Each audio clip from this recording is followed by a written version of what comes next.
Good morning dear student, আমি বিকাশ বাউরি। বিকাশ math class YouTube চ্যানেলে তোমাদেরকে স্বাগত। আজ আমাদের আলোচ্য বিষয় সূচক, ইন্ডেক্স। আজ আমাদের আলোচ্য বিষয় সূচক, ইন্ডেক্স। সূচক কি না, এটা জানতে গেলে প্রথমে আমাদেরকে কিছু জিনিস জানতে হবে। ধরো তোমাদের গ্রামে পুজো, তোমাদের গ্রামে 100 জন লোক আছে, 100 জন লোক আছে। প্রত্যেকের কাছে 2 টাকা করে চাঁদা নিচ্ছ, তাহলে টোটাল কত টাকা হবে? আমরা 2 করে গুনবো না নিশ্চয়। একই রকম জিনিস যখন সবার মধ্যে দেবে তখন আমরা কি করে দিই? গুণ করি। অর্থাৎ যোগ করার সহজ নিয়ম হলো যোগ করার সহজ নিয়ম হলো গুণ। ক্লিয়ার? মানে প্রত্যেকে যেহেতু 2 টাকা করে দিচ্ছে, তাই কতজন দিচ্ছে? 100 জন।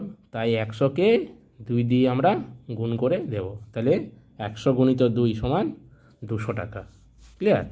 আবার আমি বুঝাচ্ছি। ধরো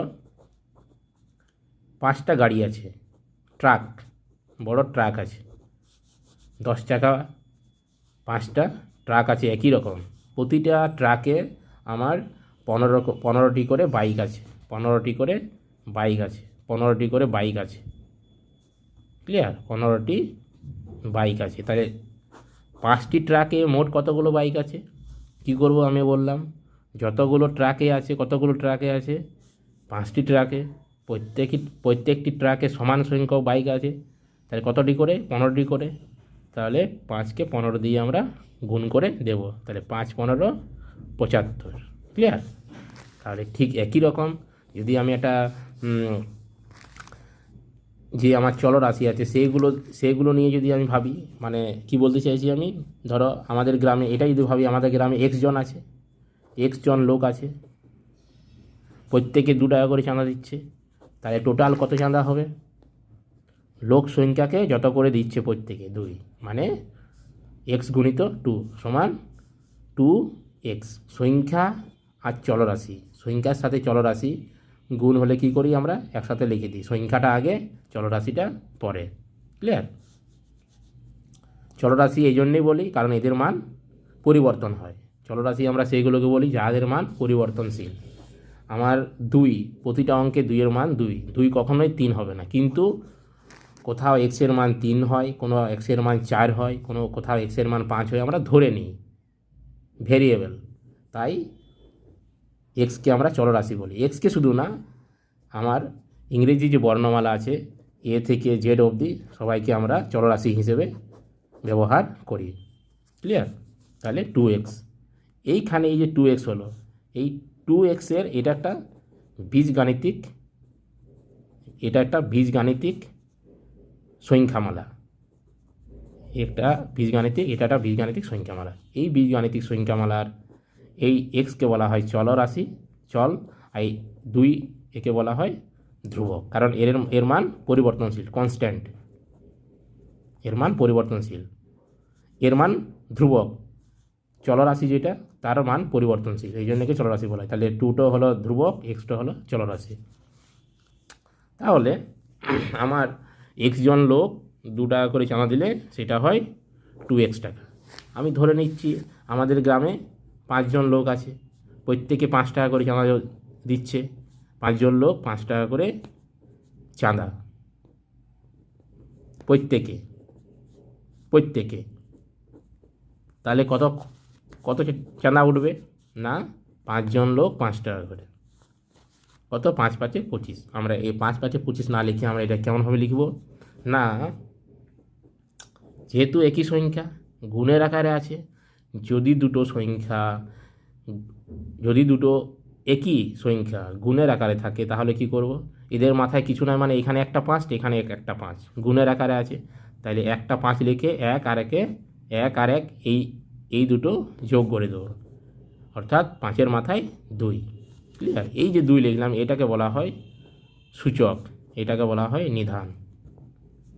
বেস এটাকে বলা হয় ঘাত, যা বলবে সূচক বা ঘাত, নিধান বা বেস ইংরেজিতে।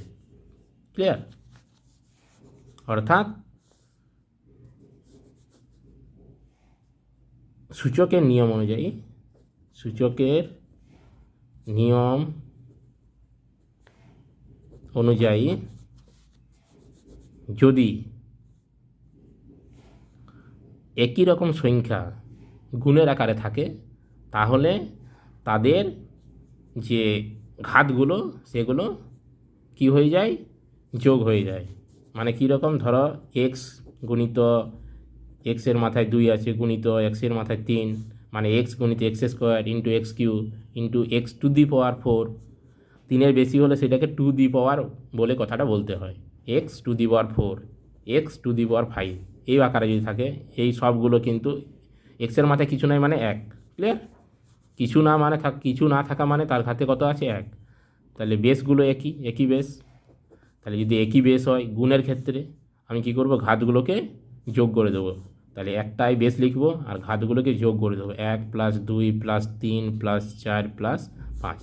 তাহলে কত হচ্ছে, এক্স টু দি পাওয়ার 2 আর 1 3, 3 6, 4 10, 5 15। তাহলে এক্স টু দি পাওয়ার 15। এই এক্সটা কি, বারবার বলছি, এই এক্সটা হলো নিধান, এই 15টা হলো ঘাত বা সূচক। ক্লিয়ার? ঘাত বা সূচক। তাহলে আমি যদি একটা সূত্রের আকারে বানাই, একে সূচকের সূত্রের আকারে বানাই, তাহলে কি বলতে পারি, এক্স একটা বাস্তব সংখ্যা, একটি বাস্তব সংখ্যা যদি নিই এবং ঘাতে যে সংখ্যাটা লিখব সেগুলোকে আমি এম আর এন দ্বারা প্রকাশ করছি। এম ও এন যদি কি, এগুলো কি পূর্ণ সংখ্যা হয়, তবে ধরো দুটো আমি পদ লিখলাম, একটা x to the power m into x to the power n. এখানে এটা হচ্ছে বেস বা নিধান, এটা হচ্ছে ঘাত বা সূচক। এটা বেস বা নিধান, এটা হচ্ছে ঘাত বা সূচক। তাহলে গুণের আকারে আছে, বেসগুলো একই। ক্লিয়ার? তাহলে বেস যদি একই হয়, নিধান যদি একই হয়, নিধান বা বেস একই কথা, নিধান বা বেস যদি একই হয় তাহলে গুণের ক্ষেত্রে আমার ঘাতগুলো কি হয়ে যাবে, যোগ। তাহলে x to the power m plus n, এটা একটা সূত্র, 1 নম্বর সূত্র। ক্লিয়ার? তাহলে দুটো একই রকম সংখ্যা, দুটো বা তার বেশি যদি একই রকম সংখ্যা গুণের আকারে থাকে তবে তাদের ঘাতগুলো কি হয়ে যায়, যোগ হয়ে যায়। ঘাতগুলো কি হয়ে যায়, যোগ হয়ে যায়। ক্লিয়ার? দ্বিতীয় সূত্র, এটা গুণের ক্ষেত্রে যোগ। দ্বিতীয় সূত্র, যদি আমার ঠিক ভাগে থাকে, x to the power n ভাজিত x to the power n, x to the power m ভাজিত x to the power n. শর্ত কি, ঠিক একই রকম, শর্ত একই। এক্স বাস্তব সংখ্যা, এক্স একটি বাস্তব সংখ্যা ও এম ও এন পূর্ণ সংখ্যা। তাহলে কি বলতে পারি, তাহলে আমরা ভাগকে আমি ভগ্নাংশের আকারে লিখতে পারি, অনেক সময় এভাবেও থাকে। তাহলে x to the power m by x to the power n. যদি আমার দুটো রাশি সংখ্যামালা, যদি দুটো সংখ্যামালা আমার ভাগের আকারে থাকে এবং তাদের যদি বেসগুলো একই হয় তাহলে আমি কি লিখতে পারি, একটা বেস লিখে তাদের ঘাতগুলোকে বিয়োগ করব। তাদের ঘাতগুলোকে কি করব, বিয়োগ করব। এম মাইনাস এন, উপরে যে ঘাত থাকবে, যদি আমি এইভাবে লিখি, যদি উপরে লিখি তাহলে উপরের যে ঘাত থাকবে তার থেকে নিচের ঘাতটা আমি কি করব, বিয়োগ করব। ক্লিয়ার? এখানে একটা ছোট্ট করে মনে রেখো, যদি কোনো সংখ্যামালার ঘাতে ঋণাত্মক সংখ্যা থাকে, ধরো এইভাবে আছে x to the power minus a, তাহলে তাকে আমি কিন্তু 1 করে তার অনন্যক করে আমি কিন্তু কি ঋণাত্মকটা ধনাত্মক করতে পারি। মানে কি, কীরকম, 1/x two the power M. অনন্যক করে 1/1। অনন্যক মানে কোনো সংখ্যার অনন্যক বলতে 1/, ওই সংখ্যাটা। কোনো সংখ্যার অনন্যক বলতে কী বোঝায়? অনন্যক বলতে কী বোঝায়? কোনো সংখ্যার অনন্যক বলতে 1/, ওই সংখ্যাকে বোঝায়। ক্লিয়ার? মানে 2-এর অনন্যক কত? 2-এর অনন্যক কত? উত্তর হবে 1/2। ক্লিয়ার? 2:1/2 লিখব না, 2:1/2 লিখব না, এটা কিন্তু ভুল। অনন্যক মানে কি? তীর চিহ্ন দিয়ে উত্তরে এভাবে লিখব। ক্লিয়ার? 2-এর অনন্যক 1/2। যদি আমার 1/2-এর অনন্যক বলে, 1/2-এর অনন্যক কত যদি বলে, তাহলে ঠিক একই রকম 1/, যার বলবে 1/, করে ওইটা, তাহলে 1 ভাজিত এইটা। তাহলে যদি 1/, আবার ভগ্নাংশ থাকে নিচে, এটা একটা ভগ্নাংশ।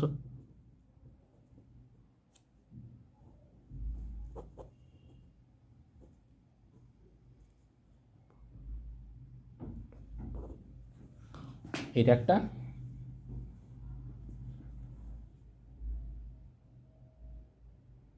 ভগ্নাংশ যদি হয়, 1/, যদি ভগ্নাংশ থাকে, এটা একটা ভগ্নাংশ। তাহলে কি করব? কি হবে না, ভগ্নাংশটা আমার কি হয়ে যায়?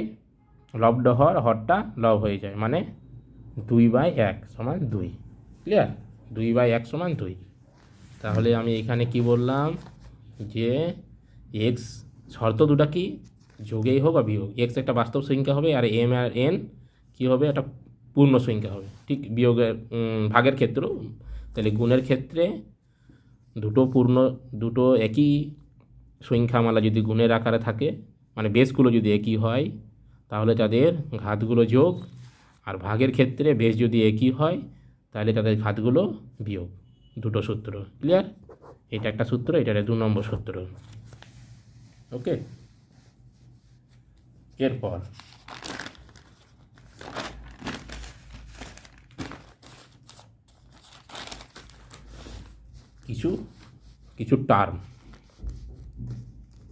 কিছু টার্ম এলে আমরা মনে রাখবো। কীরকম? যদি কোনো সংখ্যার মাথায় শূন্য থাকে, ধরো x⁴0, তার মান কত হয়? 1। এগুলো কিন্তু মনে রাখবো। x⁴0, তার মানে 1। আবার শুধু এক্স, তাহলে তার ঘাত কত যদি বলে, এর ঘাত কত? কিছু নাই মানে 1। ক্লিয়ার? x⁴0, তার কিন্তু x⁴0, তার মান হচ্ছে 1। যে কোনো 5⁴0, তার মানও 1। 100⁴0, তার মানও 1। মানে যে কোনো সংখ্যার মাথায় 0 থাকলে যদি ঘাতটা 0 হয়, তা তার মানটা হয় 1। আর x⁴1, তার মান কত? কিছু নাই মানেই 1। তাহলে x⁴1 মানে না থাকা সমান, তার মানে এক্সই। ক্লিয়ার? আরেকটা পার্ট, আমি সূচক করার সময়, সব সময় সূচকে যোগ বিয়োগ গুণ ভাগ করার সময় যদি বলে, সব সময় আমি বেসটাকে মৌলিক সংখ্যার আকারে ভেঙে নেব। ক্লিয়ার? বেসটাকে মৌলিক সংখ্যার আকারে ভেঙে নেব। মানে কী রকম? ধরো দেওয়া আছে উপরে 2^3 3^9/6⁴। ঠিক আছে? তাহলে দেখো উপরে যে বেস দুটো আছে তারা কিন্তু মৌলিক সংখ্যার আকারে আছে, নিচে যে বেসটা আছে সেটা কিন্তু মৌলিক সংখ্যার আকারে নাই। মৌলিক সংখ্যা মানে কি? যেসব সংখ্যাকে ওই সংখ্যা এবং 1 দিয়ে ভাগ যায়, অর্থাৎ যেসব সংখ্যাকে যদি আমি উৎপাদকে ভাঙিয়ে, দুভাবে বলছি, একটা ভাগের আকারে মৌলিক সংখ্যা, সেইগুলোই মৌলিক সংখ্যা। যাদেরকে ওই সংখ্যা ও 1 দ্বারাই ভাগ যায়, অথবা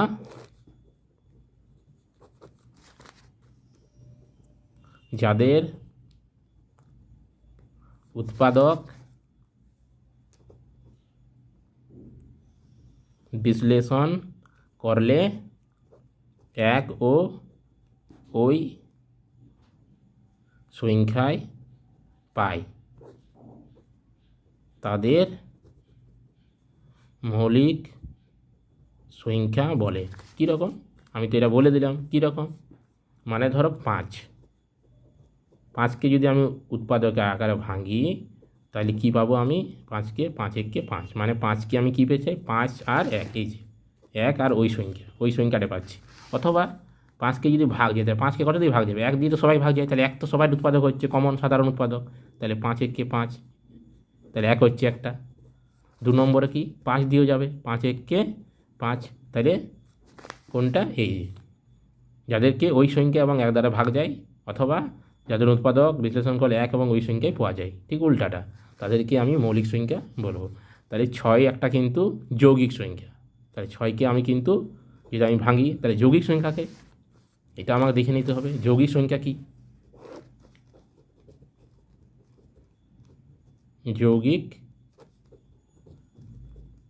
যৌগিক সংখ্যা কোনগুলো?